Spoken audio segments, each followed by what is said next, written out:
Hello everyone, good morning. তো দেখো, এখন আমি মুড়ি খাবার করে নেব।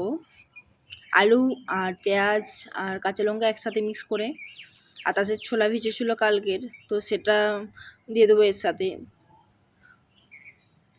প্রথমে ভেবেছিলাম পান্তা ভাত খাবো, তারপর দেখি ভাতটা নষ্ট হয়ে গিয়েছে, তো সেটা আমি ডাস্টবিনে দিয়ে দিয়েছি। আর এখন মুড়ি খেয়ে নেবো।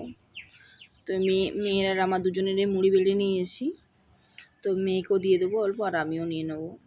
মুড়ি খাওয়া দাওয়া করে তোমার শুয়েছিলাম, শরীরটা খুবই খারাপ। তো এখন কিছু বানাবো না, অল্প পোস্ত বানিয়ে দিচ্ছি টমেটো দিয়ে, আর ভাত করেছি ওখানে। আর কালকে করে রেখেছিলাম মাছের ডিমের টক, এই যে মাছের ডিমের টক, আর অল্প ভাজা আছে, তো সেটা আর কিছু করলাম না। তো দেখো, টকের কালারটা খুব সুন্দর হয়েছে, কালকে করে রেখেছিলাম বলে আজকে জমেছে ভালো। আর এই যে নিয়ে নিয়েছি পোস্ত আর মাছের ডিমের মানে টক, আর তার সাথে ভাত।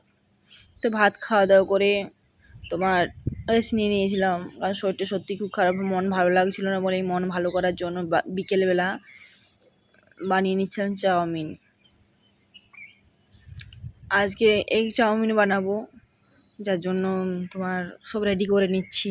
আর ওটা সেদ্ধ বসিয়ে দিলাম, সরষের তেলেই দিলাম, সাদা তেল শেষ হয়ে গিয়েছিলো।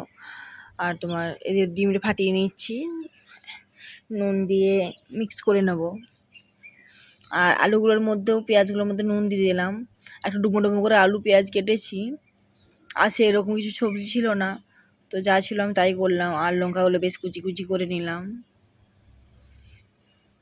চাউমিনে কাঁচা লঙ্কাটা বেশি ভালো লাগে। আর এই যে ম্যাগি মশলা, ম্যাগি মশলা দেবো আমি, চাউমিনের সাথে ম্যাগি মশলাই দিই, তো সেটা রেডি করে নিলাম।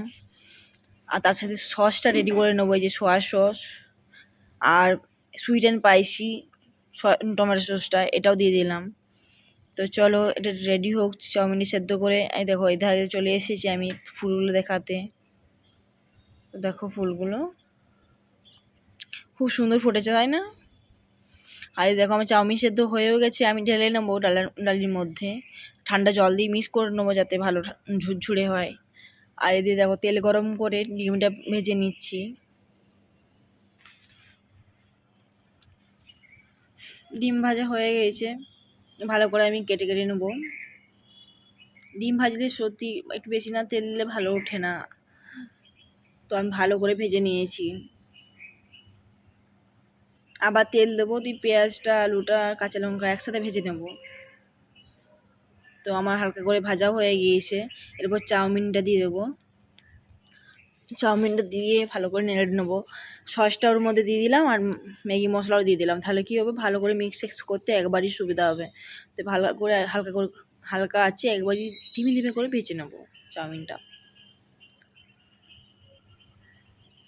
তো দেখো আমার ভাজা কমপ্লিট হয়ে গিয়েছে। তো একটু টেস্ট করে দেখলাম, তো মিট মশলা কম হচ্ছিলো, মানে মশলার পরিমাণটা কম হচ্ছে, চাউমিনের পরিমাণ বেশি রয়েছে, যার জন্য আমি আরও অল্প দিলাম। আর এখন রেডিও করে নিয়েছি টমেটো সস দিয়ে, পেঁয়াজ দিয়ে, কাঁচা লঙ্কা দিয়ে রেডি করে নিয়েছি। তো কেমন লাগলো ব্লগটা?